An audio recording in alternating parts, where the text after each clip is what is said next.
ಈ ಕೈ ಕರ್ನಾಟಕದ ಆಸ್ತಿ. ಈ ಕೈಯಲ್ಲಿರೋದು 8 ಕೋಟಿ ಕನ್ನಡಿಗರ ಶಕ್ತಿ. ಮುಷ್ಟಿ ಕಟ್ಟು ಹೊಡೆದ್ರೆ ಆ ವ್ಯಕ್ತಿ ಎದ್ದು ಬಂದಿರೋದು ಚರಿತ್ರೆಲೇ ಇಲ್ಲ. ಸ್ನೇಹಿತರೆ, ಈ ಡೈಲಾಗ್ ಕೇಳ್ತಿದ್ದಾಗೆ ಮಕ್ಕಳಿಂದ ಹಿಡಿದು ಮುದುಕರವರೆಗೂ ಹೇಳ್ತಾರೆ, ನಾನು ಯಾರ ಬಗ್ಗೆ ಮಾತಾಡ ಕೊಟ್ಟಿದ್ದೀನಿ ಅಂತ.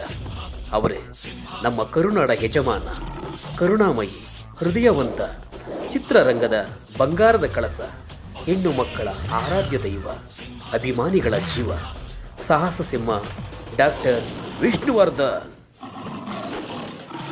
ಕಾಡಿಗೆ ಸಿಂಹ ಇದ್ರನೇ ಲಕ್ಷಣ, ಕರುನಾಡಿಗೆ ನಮ್ಮ ಸಾಹಸ ಸಿಂಹನೇ ಭೂಷಣ. ಆ ಸಿಂಹ ಇಲ್ಲದ ನಾಡಲ್ಲಿ ಅದರ ನೆನಪು ಹಾಗೂ ಅವರ ಹೆಜ್ಜೆ ಗುರುತು ಮಾತ್ರ ಶಾಶ್ವತ.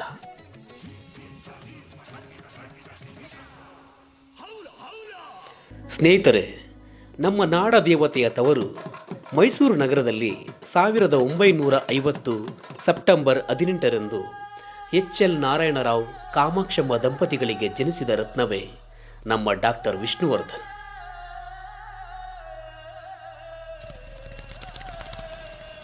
ಒಬ್ಬ ಅಣ್ಣ, 4 ಜನ ತಂಗಿಯರಿದ್ದು 2ನೇ ಮಗನೇ ನಮ್ಮ ಚಿತ್ರರಂಗದ ಯಜಮಾನ. ಇವರು ಮೈಸೂರಿನ ಗೋಪಾಲಸ್ವಾಮಿ ಶಾಲೆಯಲ್ಲಿ ಪ್ರಾಥಮಿಕ ಶಿಕ್ಷಣವನ್ನು, ಕನ್ನಡ ಮಾಡೆಲ್ ಹೈಸ್ಕೂಲ್ನಲ್ಲಿ ಪ್ರೌಢ ಶಿಕ್ಷಣವನ್ನು ಹಾಗೂ ಬೆಂಗಳೂರಿನ ಬಸವನಗುಡಿಯಲ್ಲಿ ಕಾಲೇಜು ಶಿಕ್ಷಣವನ್ನು ಮುಗಿಸಿದ್ದಾರೆ. ತಂದೆಯಾದ ಎಚ್.ಎಲ್. ನಾರಾಯಣರಾವ್ರವರು ಸಂಗೀತ ಸಂಯೋಜಕರು, ವಾದಕರು, ನಾಟಕಕಾರರು, ಸಾಹಿತಿಗಳೂ ಆಗಿದ್ದರಿಂದ, ಚಿತ್ರರಂಗದ ನಂಟು ಇದ್ದಿದ್ದರಿಂದ 1971ರಲ್ಲಿ ಗಿರೀಶ್ ಕಾರ್ನಾಡರ ವಂಶವೃಕ್ಷ ಎಂಬ ವೈಟ್ ಅಂಡ್ ಬ್ಲಾಕ್ ಸಿನಿಮಾದಲ್ಲಿ ಒಂದು ಪುಟ್ಟ ಪಾತ್ರದೊಂದಿಗೆ ಚಿತ್ರರಂಗಕ್ಕೆ ಪಾದಾರ್ಪಣೆ ಮಾಡಿದ ನಮ್ಮ ದಾದಾ 1972ರಲ್ಲಿ ತಾರಾ ಸುಬ್ಬರಾಯರ ಕಾದಂಬರಿಯಲ್ಲಿ ಸ್ವಲ್ಪ ಬದಲಾವಣೆ ಮಾಡಿಕೊಂಡು ಅಂದಿನ ಕಾಲದಲ್ಲೇ ಕ್ರಿಯೇಟಿವ್ ಡೈರೆಕ್ಟರ್ ಎಂದೇ ಹೆಸರುವಾಸಿಯಾದ ನಮ್ಮ ಪುಟ್ಟಣ್ಣ ಕಣಗಾಲ್ ನಿರ್ದೇಶನದಲ್ಲಿ ಮೂಡಿಬಂದ ನಾಗರಹಾವು ಚಿತ್ರರಂಗದ ಇತಿಹಾಸದಲ್ಲಿ ಒಂದು ಮೈಲಿಗಲ್ಲನ್ನೇ ಸೃಷ್ಟಿಸಿತು. ಅಲ್ಲಿಯವರೆಗೂ ಸಂಪತ್ ಕುಮಾರ್ ಆಗಿದ್ದ ನಮ್ಮ ದಾದಾ ಈ ಚಿತ್ರದಿಂದ ವಿಷ್ಣುವರ್ಧನ್ ಆದರು.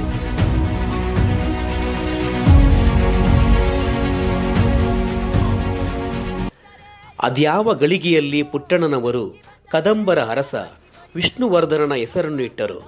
ಅಂದಿನಿಂದ ಚಿತ್ರರಂಗದಲ್ಲಿ ಅರಸನಾಗಿ ಮೆರೆದು 200 ಚಿತ್ರಗಳನ್ನು ಪೂರೈಸಿದರು. 1985ರಲ್ಲಿ ಸಾಹಸ ಸಿಂಹ ಚಿತ್ರದಲ್ಲಿ ನಟಿಸಿ ಸಾಹಸ ಸಿಂಹ ಬಿರುದಾಂಕಿತರಾಗಿ ಸಿಂಹದಂತೆ ಮೆರೆದರು. ಡಾಕ್ಟರ್ ವಿಷ್ಣುವರ್ಧನ್ ಸರ್ ಒಬ್ಬರು ಸ್ನೇಹಜೀವಿಯಾಗಿದ್ದು, ಅಪಾರ ಸ್ನೇಹ ಬಳಗವನ್ನು ಹೊಂದಿದ್ದು, ಅವರ ಅಚ್ಚುಮೆಚ್ಚಿನ ಕುಚುಕು ಪ್ರಾಣ ಸ್ನೇಹಿತ ರೆಬಲ್ ಸ್ಟಾರ್ ಅಂಬರೀಷ್ ಆಗಿದ್ದರು.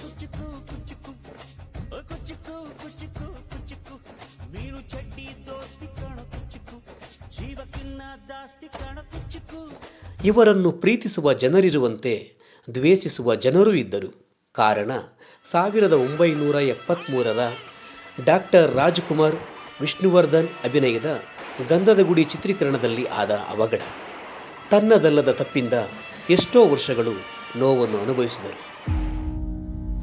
ಇವರು ಚಿತ್ರರಂಗದಲ್ಲದೆ ಸ್ನೇಹಲೋಕ ಎಂಬ ಚಾರಿಟೀಸ್ ಮೂಲಕ ಪಾದಯಾತ್ರೆ ಮಾಡಿ ನೆರೆ ಹಾವಳಿ ಸಂತ್ರಸ್ತರಿಗೆಂದೇ ದೇಣಿಗೆ ಸಂಗ್ರಹ ಮಾಡಿದರು. ಹಾಗೂ ಮೇಲುಕೋಟೆ ಬಳಿ ಒಂದು ನೀರಿಲ್ಲದ ಹಳ್ಳಿಗೆ ಬೋರ್ವೆಲ್ ಕೊರೆಸುವುದರ ಮೂಲಕ ಸಾಮಾಜಿಕವಾಗಿಯೂ ಹಲವಾರು ಸೇವೆಗಳನ್ನು ಮಾಡಿದ್ದಾರೆ. ಇವರ ಸೇವೆಯನ್ನು ಮೆಚ್ಚಿ 2007-08 ಸಾಲಿನ ಡಾಕ್ಟರ್ ರಾಜ್ಕುಮಾರ್ ಪ್ರಶಸ್ತಿ ಲಭಿಸಿದ್ದು, ಹಾಗೆ ಬೆಂಗಳೂರಿನ ಬನಶಂಕರಿಯಿಂದ ಕೆಂಗೇರಿವರೆಗಿನ 14 ಕಿಲೋಮೀಟರ್ ರಸ್ತೆಗೆ ಇವರ ಹೆಸರಿಡಲಾಗಿದೆ. ಹಾಗೆ 2013ರಲ್ಲಿ ಇವರ ಮರಣಾನಂತರ ಸರ್ಕಾರ ಇವರ ಚಿತ್ರಗಳ ಸ್ಟಾಂಪ್ಸ್ಗಳನ್ನು ಹೊರತಂದಿದೆ.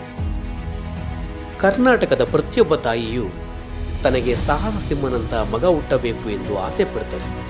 ಕಾರಣ ಇಷ್ಟೇ, ಅವರಿಗಿರೋ ಹೃದಯ ಶ್ರೀಮಂತಿಕೆ, ನಯ, ವಿನಯ, ಹೆಣ್ಣು ಮಕ್ಕಳಿಗೆ ಅವರು ಕೊಡ್ತಿದ್ದ ಗೌರವ.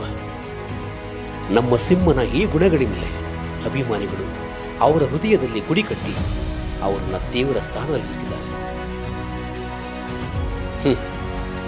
ಮೋಸ್ಟ್ಲಿ ಇದಕ್ಕೆ ಅಂತ ಕಾಣಿಸುತ್ತೆ ಆ ದೇವರು ಇವನನ್ನು ಹೀಗೆ ಬಿಟ್ಟರೆ ನನಗೆ ಕಾಂಪಿಟೇಷನ್ ಕೊಡ್ತಾನೆ ಅನ್ನೋ ಭಯದಲ್ಲಿ ನಮ್ಮ ಸಿಂಹನ 2009 ಡಿಸೆಂಬರ್ 30ರಲ್ಲಿ ಅವನ ಹತ್ರ ಕರ್ಕೊಂಡ್ಬಿಡ್ತಾನೆ.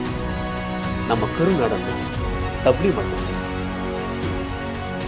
ಆದರೂ ಈ ಭೂಮಿ ಇರೋವರೆಗೂ ನಮ್ಮಂಥ ಅಭಿಮಾನಿಗಳ ಹೃದಯದಲ್ಲಿ ಅವರು ಎಂದೂ ಜೀವಂತವಾಗಿರ್ತಾರೆ.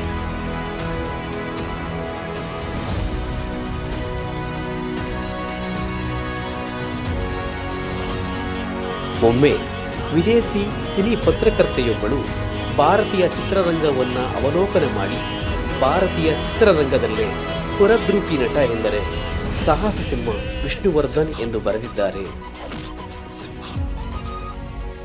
ಡಾಕ್ಟರ್ ವಿಷ್ಣುವರ್ಧನ್ ರವರು ನಿರ್ದೇಶಕರ ಅಚ್ಚುಮೆಚ್ಚಿನ ನಟನಾಗಿದ್ದು ಕನ್ನಡ, ತೆಲುಗು, ತಮಿಳು, ಹಿಂದಿ, ಮಲಯಾಳಂ ಚಿತ್ರಗಳಲ್ಲೂ ಅಭಿನಯಿಸಿ ಸೈ ಎನಿಸಿಕೊಂಡಿದ್ದಾರೆ. ಅವರ ಅಭಿನಯದ ಚಿತ್ರಗಳು ಇಂತಿವೆ.